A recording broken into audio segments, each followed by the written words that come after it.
Welcome. Well, you are at home with Jim and Joy, and you are an important part of our EWTN family. A blessed Monday to you.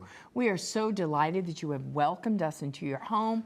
We would love to hear from you. So send us an email with a question or a comment to jimandjoy@ewtn.com and check us out on Facebook. Well, I hope that you all had a wonderful weekend. And today on our show, we're going to be sharing about some wonderful EWTN resources and programming to help you and yours to build a new culture of life. You know, there's so much buzz in the culture since Roe versus Wade was overturned on June 24th. And a lot has happened. And so as we catch our breath, almost 4 weeks out of it, we really want our family, you all, to be totally equipped with all the resources that are happening right here on EWTN to help you to better navigate the conversation, the reality of all that we're hearing, what are the lies, what are the truth, and to help you all with that. So it's going to be a very, very good show. This may be a show where you want a pen and paper. Yes. There's just a couple of websites that you definitely want to write down. It's going to be a great blessing for you, for your children, for your grandchildren.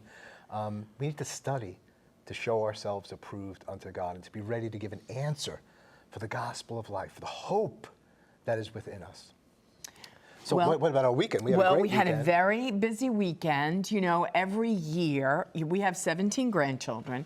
And so what we do every year with these grandchildren is, because there are so many, we can't take them all to Alabama Adventure, which is a water theme park here in Alabama. Splash Park. And it's not far from our house, and it's easy.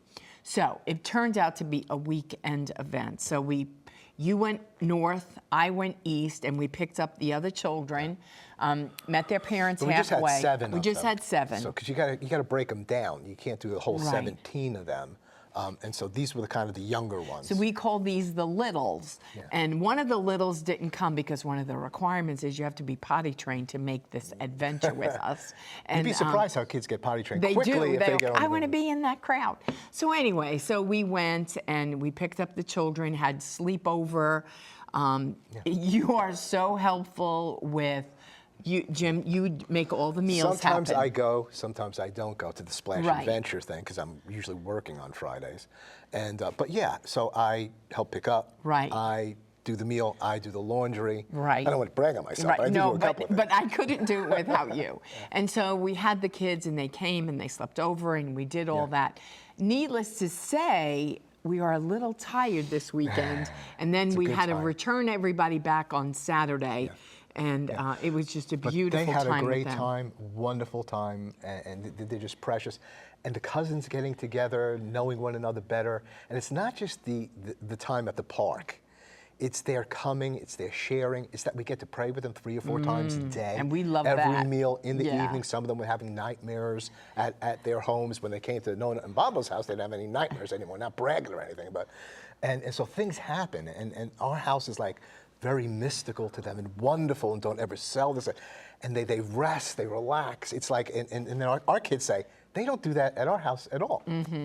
Well, that's why you need grandparents, Lord willing, and it's just very special. But you know, there's one scene, and I just want to share this quick with you. As we're going into the park, it's rather perfect, and you know, the town looks beautiful, the music is playing, and their faces are so lit up with excitement and joy and expectation. And I just kind of look back at them, and when we went to bed that night, we were talking, and I was like, you know, hon, it's kind of like a glimpse of maybe what heaven's going to be like. As we're coming in and the music is playing and there's this joy and anticipation, the greatest adventure, eternity with Jesus forever and ever. So it was just a beautiful snapshot of that for me in my heart. I want to encourage the grandparents, if you have the relationship with your own children that is such that you can have those grandkids come over periodically. I know you'd love to do that, whether it's just for an evening, for sleepover for the night, or even a weekend, that time with grandma and grandpa. You know, lots of times I think, well, I don't know, maybe we're too dull. They just They love like us. to learn and to hear.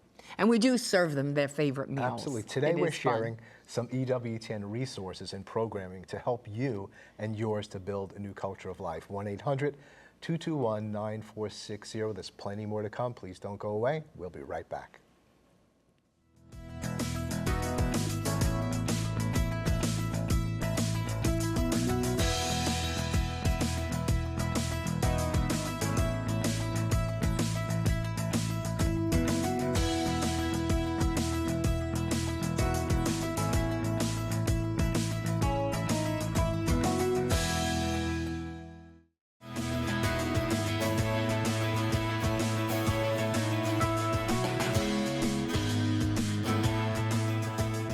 Welcome back. Well, today we're sharing some EWTN resources and programming to help equip you and yours to build a new culture of life.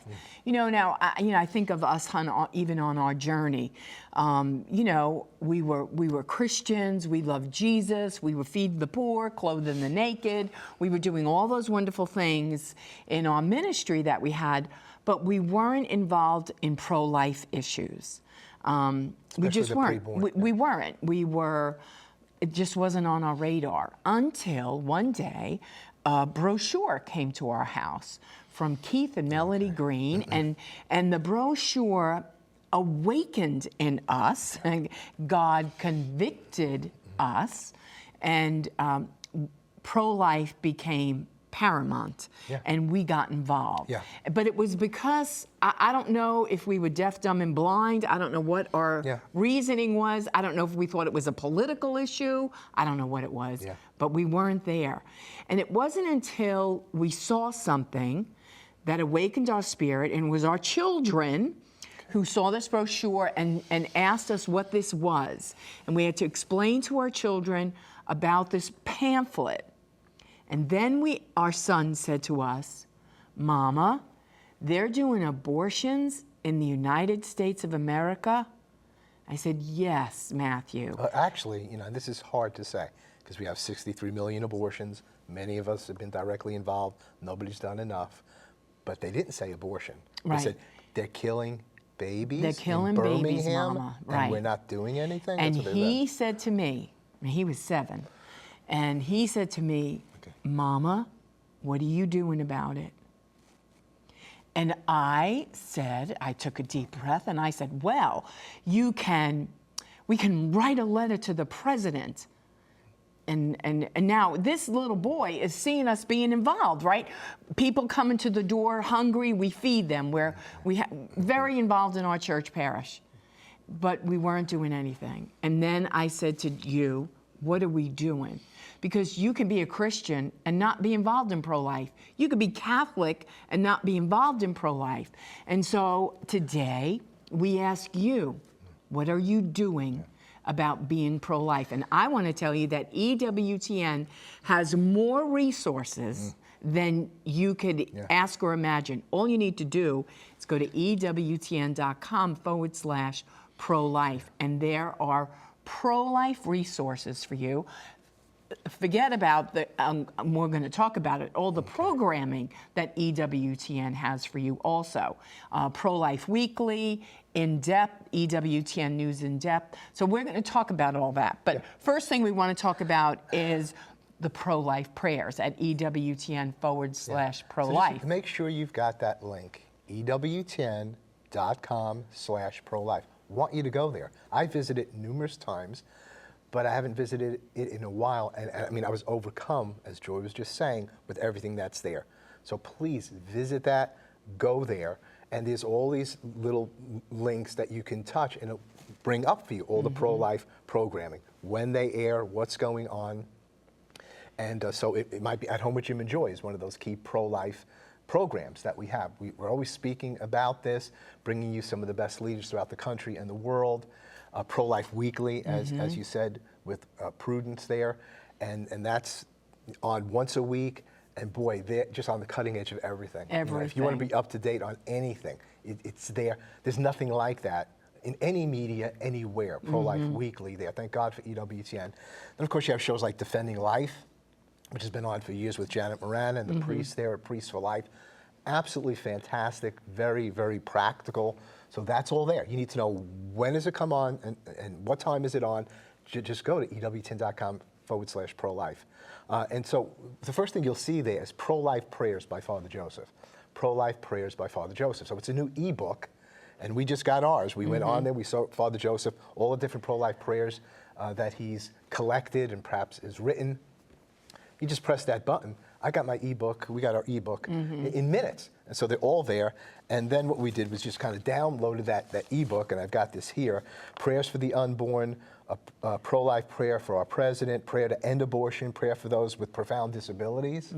We just had a guest on all about Chloe, who in utero was diagnosed with Down syndrome. And how discouraging this was from the medical standpoint, what people were saying, and they chose life, and now Chloe's just like absolutely incredible. Pope Benedict's prayer, the hope of salvation, miscarriage. Mother Angelica's prayer for miscarriage, and I've used that numerous times. So many of you out there have experienced that, and that's something that needs to be addressed more and more. EWTN does that. The blessing of parents after miscarriage. So EWTN.com/pro-life, and there's just so much there, including just listings, documents. Catholic documents, papal documents. Humanae Vitae. Humanae Vitae. Is Humanae Vitae still legitimate? Is that still, some people speak about changing this in and out of the church. And so Humanae Vitae stands, and one of the resources, there's so many books on Humanae Vitae, but is a study guide I help Priests for Life get together with the document in it. If you've never read Humanae Vitae, you need to know what that is on the regulation of births, the principle of totality, of a full union of a man and a woman. And how contraception does not fit in with that plan. Ouch, for a lot of us, okay? But why? So contraception's not a Catholic teaching of the, well, why is that? I want to know that. What is it? Because we're to give ourselves fully to one another or abstain at certain times. So what is that all about? And so we did a study guide on that, and different teachings are in it, and many other volumes that are there. Evangelium Vitae, right? EWTN.com/pro-life. Go there. If you've never read The Gospel of Life by John Paul II, St. John Paul II, you need to do it. And that's what helped to bring me. I was a lapsed Catholic, ministering as a pastor in another church. I read Evangelium Vitae, Humanae Vitae, and I said, my gosh, this is really what I believe in. I left it. I didn't know what I was leaving. But that first chapter, begins with something like the gospel of life proclaimed to every age and every generation down to this time. With dauntless fidelity, we will preach the gospel of life and stand for life. No matter how broken, no matter where the place of location, we will stand for every human being, every life. What a beautiful theology, what a beautiful philosophy. If we follow that teaching, everybody lives. And guess what? You don't have to be Catholic to believe that teaching. There's so much natural law on Humanae Vitae and the Gospel of Life, two different documents. But it's just saying natural law teaches us, and science teaches us, that these are human beings in the womb. So we have to make a case for that, and there's more materials about making the case for the human person inside the womb. Not a potential life, but a life with unlimited potential. Where do you get all this? How do you speak like that? Because I read it. There's nothing new that I got to say, but it's all there in the church. So those are just some of the items that are there. Please make EWTN.com/pro-life your friend. It's constantly being updated, and there's recent news articles. I was going through it. I just saw one that said raising seven suggestions for raising children in a post-Roe world. That's great. That is great. That's what we need as parents, to say, okay, this is what we are about people of life. This is what it was about, 63 million babies being aborted. How are we going to live? How are we going to continue to fight for life? And why we love children. We should be open to that. And the sanctity of marriage. We can't wait on the world to promote marriage. Right. I mean, anyway, go ahead, Jay. Well, the beautiful thing about this journey and about equipping us all, we're all on a journey of truth. And every day we should be waking up asking the Lord to reveal his perfect truth to us. And we are in pursuit as Catholics of everything that is good and true and beautiful. And EWTN, for years, as Mother Angelica started this network, you were going to hear the truth. Whether you agreed with it or not, it was going to be true. And now in this culture of death, and this sexually saturated culture that we're living in, you're hearing and seeing things in the media that you're thinking, is that right? Is that true? But here at EWTN, we want to equip you with the total truth. And as Catholics, we have to read, we have to understand, we have to learn, and it's constant until our dying breath. There's so much to learn and know. And watch the veil of deception be lifted off of you as you pursue the truth. And so, and EWTN has great sources. Now, one book I want to talk about, and Doug Keck had this great Dr. Christie on. This is a great book. It's Speaking for the Unborn. Now, Doug had him on his great program, and if you're watching Bookmark, especially in the past 2 months, he's had a lot of pro-life guests. Yeah. This book is outstanding. I have ordered this book for my staff. We have Jim and I run a pregnancy medical center, and we have a formula and a way and a method of how we teach and share with our clients who come to us who are abortion-minded. But you, in your family, in your workplaces, how do I respond? What is something to say? And the most important thing is to do everything that we do in love, not argumentative, like you're going to win the argument. All you want to do is share the truth in love with the great hope that God is going to change their hearts and help them to see as you see. But you have to have the veil lifted so that you can see and understand. So he gives 30-second rebuttals to every pro-choice question. And he says, you need to be ready to give the answer for the hope that is in you. Be thinking about these things beforehand. And he says, so you can make up your answers or you can use mine.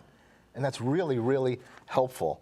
And we should have our own little testimony and main things about why we're pro-life. He says, I'm pro-life because I'm pro-science. And he unpacks it with one. I'm pro-science because social justice begins in the womb. He says, because I'm pro-woman. And he makes a little case for that in 3 lines. Because I am against violence. And because of the visible evidence that this is a human being. Because of objective morality. So he's just full of all this, 30-second, statements. So let's go to EWTNmissionaries.com. Write that down, EWTNmissionaries.com, or you can go to EWTN.com and there'll be a link for the missionaries.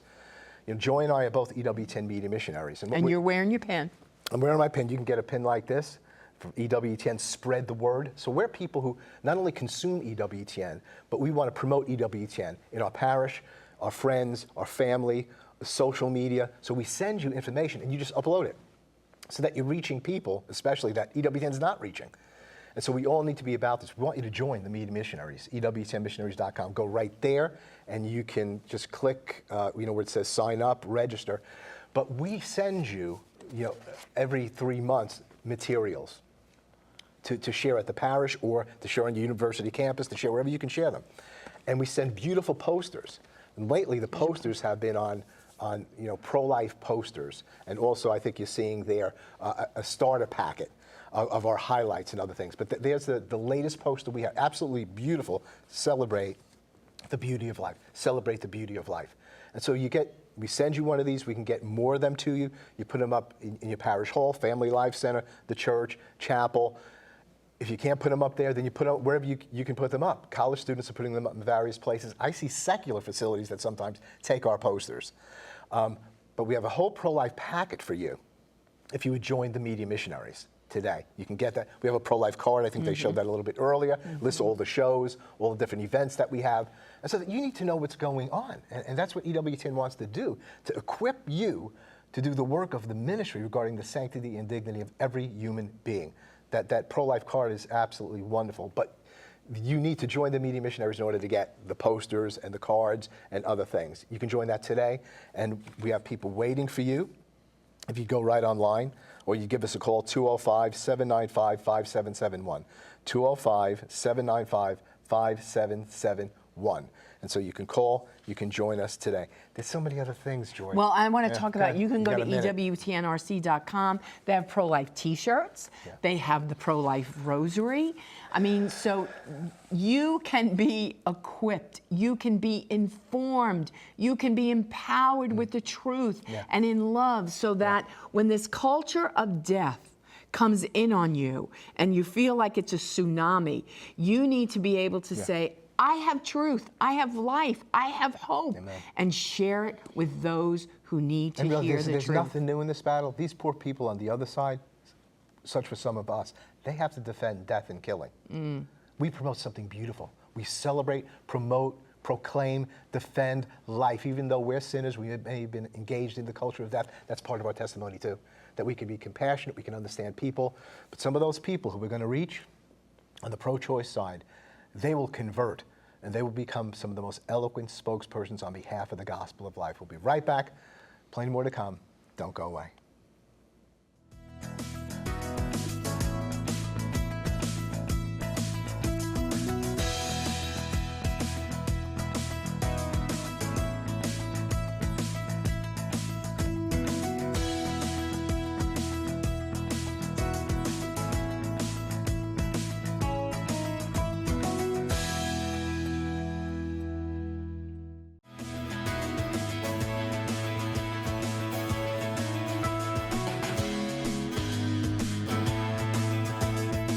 Welcome back. Well, before we wrap up today's show, we're going to go to Rome to check in with beautiful Joan Lewis. Now, Joan, what's the latest news from Rome? Buongiorno from Roma, with a little update on papal trips and papal health. And for the first one, we have to go to yesterday when at the Angelus in St. Peter's Square, there were about 12,000 faithful present for this, and most of them trying to stay as close as they could to the two fountains in the square to kind of cool off from the sweltering heat that has been in Italy for weeks now. But after the Angelus, the Holy Father asked for prayers. He said, I'm about to make a penitential pilgrimage that I hope, with God's grace, will contribute to the journey of healing and reconciliation already undertaken. He explained that, unfortunately, in Canada, many Christians, including some members of religious institutes, contributed to the policies of cultural assimilation that in the past have severely harmed indigenous communities in many ways. Now, the Pope leaves next Sunday, July 24th, for that multi-city trip to Canada. And as he spoke directly to the Canadian people, he recalled some meetings he had last April with the Métis Inuit and the First Nation delegations. They had come to Rome, and he listened to the stories about the residential school system. Now, what this was, it was forced integration of Indigenous children into the Canadian culture by taking them away from their families and their communities and forcing them to live in boarding schools. And as a matter of fact, on April 1st, the Holy Father issued a huge apology for some of those children having been harmed even by Catholics, and he expressed his profound sorrow. Now, the good news about the trip is that apparently the fact that he's going on the trip is good news about the Pope's health. As a matter of fact, in a recent interview, he told us more about what he's been going through. And he spoke about his canceled early July trip to Africa. He said, I suffered so much for not being able to go on that trip, but the doctors told me I was not ready for it. But I will go to Canada because the doctor said then, in another 20 days, I would be in good shape to go. I'd be recovered. And then he explained, this is so interesting, that it was a ligament that had become inflamed. And because of how he walks, we've seen him walk because of sciatica. He said, this walking badly moved a bone and caused a fracture. And that's the big problem. And he said, I'm slowly recovering. He's having therapy with laser and magnetherapy, and he said the calcification has begun to take place, so that's good. But he said now he has to walk more so that he doesn't lose muscle tone. So the trip and seemingly improved health are all good news. But time's up. Back to you. Joan, thanks so much for that report. We're praying for our Holy Father. I want to close with one of the prayers in Father Joseph's ebook. Go to EWTN.com/pro-life and get that. Here's the prayer. Lord God, I thank you today for the gift of my life and for the lives of all my brothers and sisters. I know there's nothing that destroys more life than abortion, yet I rejoice that you've conquered death by the resurrection of your Son. I'm ready to do my part in ending abortion. Today I commit myself never to be silent, never to be passive, never to be forgetful of the unborn. I commit myself to be active in the pro-life movement and never to stop defending life until all my brothers and sisters are protected and our nation once again becomes a nation with liberty and justice, not just for some, but for all, through Christ our Lord. Amen. Wonderful to be with you today. All together, we will build a new culture of life, marriage, and the family. Keep it on EWTN. Bye now.